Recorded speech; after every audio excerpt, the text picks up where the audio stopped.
Again, small SUV so far, evading police successfully for at least 40, 45 minutes, maybe even longer. We don't know why he's running. Multiple police cars in pursuit. Looks like the driver's side front tire is toast, and he is on his rim. It's going to limit his mobility. He's going to pull over now and get out to run. We have over Interstate 75 traffic with multiple officers in pursuit running against traffic. Jumps up over a hood of a minivan. Officers try to get him. They've got the van surrounded. 5, 6, 7. They've got him down in custody. Running on highway or against highway traffic, climbing the hood and windshield of that SUV, that minivan right there. One of the most dramatic police chases you will ever see come to a conclusion right here live on Local 4. The unwitting innocent person driving this minivan, we do not know what their instructions, as they just sort of creep north without the police pursuing them or stopping them. Or are they told to pull forward off to the side of the road? Or are they just going to slowly drive away after having been involved in this major live news incident? I don't think the officers realize that the van involved in this, that the guy tried to run and basically leap over, is slowly pulling away up exit 48 there. And I don't think the chopper realizes it either, because we're isolated now on the suspect and all the law enforcement, but the minivan, where's the minivan going? Everyone forgot about the minivan. It's on the right side, so we can't see exactly which one. We just passed Hazeltine, eastbound Victory Boulevard, about 48 miles per hour. And the pilot is telling me it looks like he's starting to lose control. And definitely look at that front left tire. That tire looks like it's going to have some issues here. And the loot in the back, the stuff standing out, the stuff that we were seeing in the backup, getting a lot of traffic right here, a lot of cross traffic. We're going to pull out and see how it gets moved around. All of this UPS truck there, squeezing by the UPS truck. Again, this is why LAPD has it in a tracking mode. They want this driver to slow down and not drive so erratically. Officers are behind this individual, but not close enough. Oh, there we go. One person, right there. One person just fell out. So stand by. I can't tell if that's a foot bail. Somebody's still driving right now. Somebody's still driving the vehicle. So that was a passenger. Passenger ran, or literally jumped out of the vehicle. So I'm staying with the car. Somebody is still in the car driving that. You can see there's a male driving that. So again, a situation here that was just past Hazeltine on eastbound Victory Boulevard. We are going to stay with the vehicle as the female passenger jumped out of the car. Okay, right now my pilot's telling me LAPD has completely pulled out of the pursuit. In fact, it was just too dangerous. Officers may have the female suspect in custody. We're still going to stay with this vehicle. Obviously, this thing is probably going to catch fire here or something of that nature. As we're turning southbound here, this is, let me get you the street here. This is Fulton Avenue. Okay, coming to a stop. Fulton Avenue, we're going to stay with the suspect. And again, here's the suspect coming right now.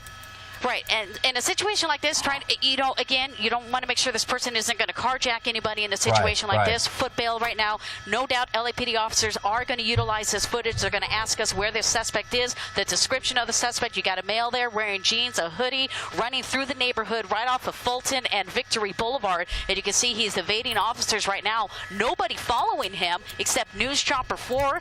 And we're going to see what this guy is going to do, whether or not he's familiar with this neighborhood or just trying to evade law enforcement officers. We saw him jump out of that Jeep with all the loot in the back there, now going through a neighborhood. We've seen this before, Megan. Will take off the sweatshirt, try to disguise himself, reinvent himself, if you will. Yes, and they do that, and I'm not sure if he knows anybody. He's running back. This is Long Ridge Avenue. He's running on Long Ridge Avenue right off of Victory, running back toward Victory, so he's running in a northbound direction. And you can see as we pull out here, want to make sure he doesn't go into this apartment complex. He's continuing up towards Victory Boulevard, so we're going to maneuver News Chopper 4 around here. I'll keep a wide shot. There's an LAPD. You can see a ground unit right now. We're going to turn around and get that shot, but most likely he's going to be running east eastbound. There he is across the street. We got eyes on him, Larry. Let's hope he's not into armed. traffic right now. Dangerous situation, Michelle. This guy could carjack somebody, considering this may be an armed robbery suspect. That makes this situation even more dangerous. LAPD shortly behind. And look at this guy. He's winded out. He ain't going to last much longer. He's tired. Pretty soon he's just probably going to give up and basically go. There he is. There he Wow, is. predicted it. Boom. Giving up. He's done. Can't run anymore. Well, you know, Maybe it's not going not. to go much further. LAPD officers, you got a female officer Yep. chasing him. Just give it a second. This girl's going to get this guy. All right, there he goes. Wow. Physical There contact we made go. with the suspect here Takedown. right now. Takedown, as you see Don't here. Yeah, don't mess with the LAPD. She's got you right now. She's apprehending the suspect all by herself. Now Wow. getting assistance from other officers. We're eastbound on the 210 coming up to town.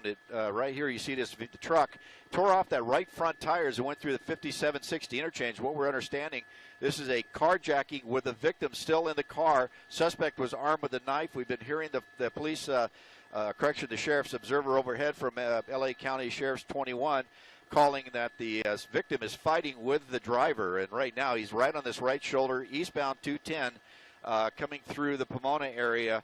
And you see it just dragging that side of the car up there on the right front corner. Just unbelievable. This car is not caught on fire yet from all the friction from that dragging. There goes the tire right there. Now it's down on the actual rotor and on the frame. So you'll see it just kind of just dragging it along. Sparks flying out. Eventually, we've seen this before, it'll just burst into flames just from the sheer heat of the friction. So right now it's going to be a pretty dangerous thing here. Now with that victim inside and a possible, with the guy with a possible knife, and you can see it just glowing underneath there. But we're continuing here east on the 210 freeway. We'll get you across street here in just a second. CHP coming up to do a pit maneuver, coming up on the right-hand side, coming up to the thing, bumping it, turning it around into the center divider across the freeway, and a perfect pit by CHP. And we're going to come around here to the side. Keep an eye on it. 5's coming to the north side. And as we see, CHP, 3 units there, perfect pit job. Took him off the freeway over that on-ramp, and now coming to a stop here. Now we have a problem. Now you have that victim inside there with the suspect who is supposedly armed with a knife, and so they're going to have to hold back here. Car totally disabled at this point, not going to be able to get away from him now. He's backed up on that side of the shoulder, and as we continue around here, we'll keep an eye on him. 5's going to continue out here to the west, and you can see. So looks like, is that the female? Okay, both of them are out of that right door as we came around here, so we're going to keep an eye on them from here. And so right now it looks like they're giving up, and it's going to come to an end pretty quick. This is potentially not going to bode well for this guy. This is going to put him in a situation potentially where he may be stuck by the fact that he's put himself into a neighborhood where there might not be an exit. So he is southbound on surface streets, and he's going to make a right-hand turn into what looks like a cul-de-sac, and he's going to be off into the dirt here. He's going to be off into the dirt, and he is going to be making his way over towards the San Gabriel River riverbed. He is now just on the east bank of the San Gabriel River riverbed, and he's going to make a northbound turn. Look at this guy. He is basically off-road and in the dirt. Because this is a Toyota 4Runner, this is going to enable him to make these sorts of moves a little bit more readily and a little bit more easily. In fact, none of the pursuing officers who are down on the ground are behind him at this point. He is basically being followed by the LA County Sheriff's Department airship northbound on the eastern bank of the San Gabriel riverbed, and now he is going to be kind of approaching a situation where he has some room to make a move here, guys. So we'll kind of see what he does. At least 2 suspects here wanted for the crime of burglary, and again traveling on the San Gabriel riverbed, the eastern bank, heading back northbound over towards Whittier Boulevard. We'll kind of follow this and keep an eye on it, guys. Well, I tell you what, look where he is right now. That was one option for him to make a turn and get back over to surface streets, and he's basically let that opportunity go. So he's going to be staying on the eastern bank here. His next opportunity to get out of this particular situation might be over towards Whittier Boulevard here.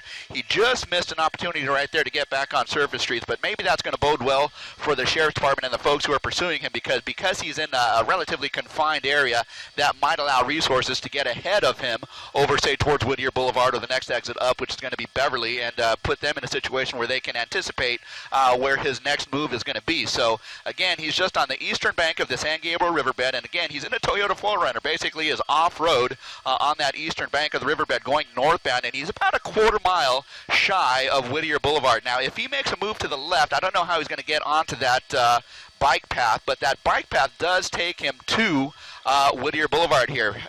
Just kind of looking at this, he might be in a situation where he could be in a pickle here. He might not be able to get out of it with this vehicle. He might be in a situation where he could be trapped, and there it is. His vehicle is basically stopped.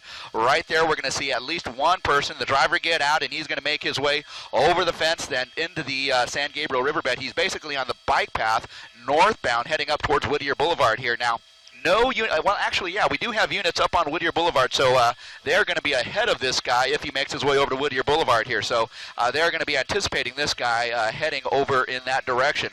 I do not see anyone else getting out of the vehicle, so the information was that there was at least two people in the vehicle. So far, it looks like it's just one at this point, and he has made a turn into the San Gabriel Riverbed here, so he is going to be under the cover of some of this vegetation and some of this brush. I mean, my guess at this point is that he would prefer to, give himself up at this point, but we'll see what the efforts are as they kind of close in on this guy now. The officers have now made their way up the eastern bank of the San Gabriel River here, so at least 3 vehicles are up there, and up ahead of them on the north side over on Whittier Boulevard here. We do have at least half a dozen units waiting for him there, so we'll kind of see what happens as he hopefully pops out here. About a half hour ago, that active search here was called off. SWAT team was called off. Deputies reopened this stretch of Whittier Boulevard, but I am told even though this was wrapped up here, they are following up on leads, still looking for that pursuit suspect. Again, this guy is, there he is. You can see him swinging his hand there at vehicles as he's passing by. Very strange activity here. There he is again. Oh, and it looks like he threw something or maybe lost something off his hand. He hit maybe that vehicle with his wrist. It looks like maybe his watch has gone, actually hit that vehicle when he swung his hand at it. So a little retribution there on this guy as he's swinging. There he goes, punching the cars. That's what he's doing. He's punching the vehicles as he's passing. Unknown to what's going on, all of a sudden some guy on a motorcycle comes up and punches your car. There he is, shaking his hands like as if he maybe hurt himself. But again, I mean, this is self-inflicted punishment here, to say the least, Sandra. And, he may have an issue with braking with that hand if he can, squeeze that brake or not with that left hand. So, Lena and Sylvia, very interesting pursuit taking place out here. Started in the San Bernardino area, and here he is looking back at police officers. And, he's making gestures to the officers there. I'm going to pull out and show you. Yeah, he's very agitated with those officers, being very defiant. And then jumping right back on the freeway. You can see him, definitely he's got some pain. Look at him switching his hand here. Switching hands. He's now throttling with his left hand. Oh, wow. So, he may be having trouble with both hands at this point. Oh, my goodness. But look at him. He's very agitated at this point. Very dangerous for this driver. Left-handed, crossing his arms there, pulling on that throttle, but continuing to drive. And look at that. I mean, now he's switching back over to a normal position with his hands. But, very dangerous situation for this driver. I mean, maybe he's playing this up for us. I don't know. But certainly when he hit that vehicle with his left hand, it definitely broke his watch. So you can imagine at the speeds he was traveling at the time, about 80 miles an hour, hitting someone's mirror like that or the vehicle at the very least he almost is going to do some crying. major damage. Yeah. Yeah, exactly. Yeah, you got to wonder. Bowing down his head. You got to wonder. I mean, like you said, this could be simply some drama, created by someone who knows that he's being followed and wants to play it up. But it also could easily be someone who is in a great deal of pain.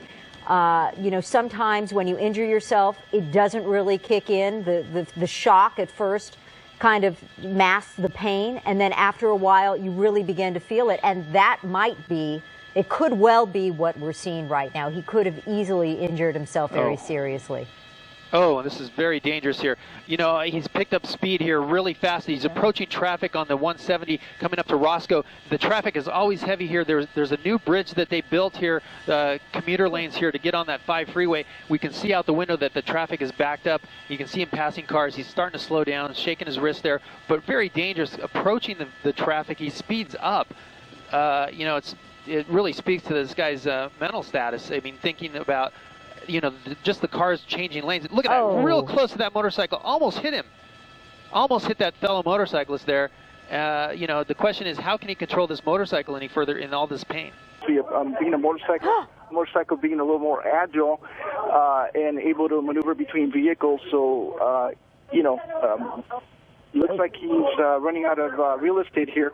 But Officer Ramirez, I'm so sorry to cut you off, but we're going to go back up to our Gil Levis and Sky 9 to tell us exactly where this guy is right now. He obviously went off the freeway into a construction zone of some sort. Where does this lead him, Gil? That's right. This is right at the 170 and the 5 freeway, the construction area. There he's down. He's down on the ground. He's given it up here. He didn't have anywhere to go at this point. The 5 freeway is just in front of him, and you can see he's just in agony there. But he went off the into the construction area on that 170. There's officers with the guns drawn, both motor officers there with the gun drawn. Eastbound 91 passing the Tustin off ramp. Probably what's going to happen next. Oh, he's suddenly speeding way up. No? Near Imperial. Oh, just cut in front of somebody there. We have CHP.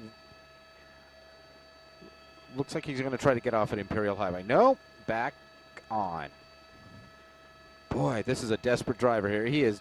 Oh, he's hit that truck. He's hitting. He's hit. Oh, he's just swiping vehicle after vehicle. Eastbound on the 91 and Imperial Highway, hit numerous cars there. He's hitting more. Wow. And now we're going to see, looks like more. Yep, he is just going through vehicle after vehicle there. We're now in the fast track lanes, eastbound side of the 91, Imperial Highway. This is a dangerous situation. Okay, now here's where we're going to get, we may see some very interesting activity here. We have a full freeway closure up ahead. He's really speeding up. Oh. Boy, the CHP, you see the door open on the CHP unit? Nope. Oh, another vehicle just got slammed by this. That's at least 4, maybe 5 vehicles that I've seen hit now on the eastbound 91 here.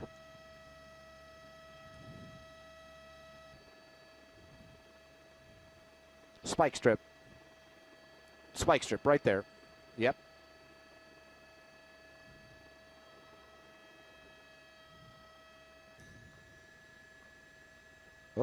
Oh, we're going to see an accident here, it looks like. Yep. Oh, he has lost that front tire. He has absolutely lost that front tire. I'm surprised we're not seeing sparks at this point. He is spinning his steering wheel left and right, and we're going to see what happens here. This looks like it may be coming to a conclusion. He is just scraping the side of the car now, apparently having no control over the steering. Oh, he hit some more, looks like some more concrete there. We are in the Santa Ana Canyon. Let's see, we are just, this is just going from bad. Your fast track lanes there on the eastbound side of the 91. Oh, there's the sparks. We have not even a remnant of a wheel left on that vehicle. Nothing, yeah. Officers, you can see, look at him trying to accelerate with those rear wheels full speed. They're not going to go anywhere now. So at this point, this is where it's going to get really stressful for the officers because he has no place to go. So, man, well, look at the speed with the bad tire like that coming up to the next intersection. Luckily, it's a green light for him. On the brakes, going to make the westbound turn, slide on around. And here we go, eastbound 3rd. And, man, you know, can you believe this guy driving this car like that and just, I mean, giving no he's on the train tracks now, and I'm going to have to look out the one to see if I have any of the Metrolink or the little trains that go down 3rd Street here. I believe this might be the, I can't remember what green line or gold line that comes out from this direction, but he's on the railroad tracks, just continuing on here, racing along through the, passing Downey Road and continuing on here, westbound 3rd, coming up to a red light, and he's through there and just right down. So I can't really see ahead to see if there's any trains on the track ahead of him. I'm not really sure. I don't see anything coming along, but unfortunately, the train's not going to move. So he's going to have a hard time with that. Yeah. Yeah. Oh, man, yeah. Something like this, I'm almost at a loss for words. Now just driving on the railroad tracks, he's got to go down underneath. He took the tracks underneath, and so we don't know. The air unit has no idea where that train track comes out because it goes underground here, and it might pop out a little further out here to the west. So now he's into train tracks. The Lord knows what's going on down there, and if there was a train down there or not. So I've never seen something like that. But the county sheriff is trying to figure out where it'll pop out at. But I bet he's just going to bail out down in there. So we're kind of looking ahead here. Yeah, the sheriffs are watching. Sheriffs are watching the east exit, and the LAPD is watching the west exit here, doing what they can to keep an eye on this. I'm just going to go ahead, 5's going to park over Soto, and just going to sit here, wait for him to pop out. They've got this thing sealed off pretty quick, and they're going to keep an eye on whoever's down there and whoever may be coming off that train. So I'm surprised that one unit let the train go down in the tunnel because it just adds to the problem. So. That's the first for me. In all the years I've been doing police work and flying news helicopters, I've never seen something like that.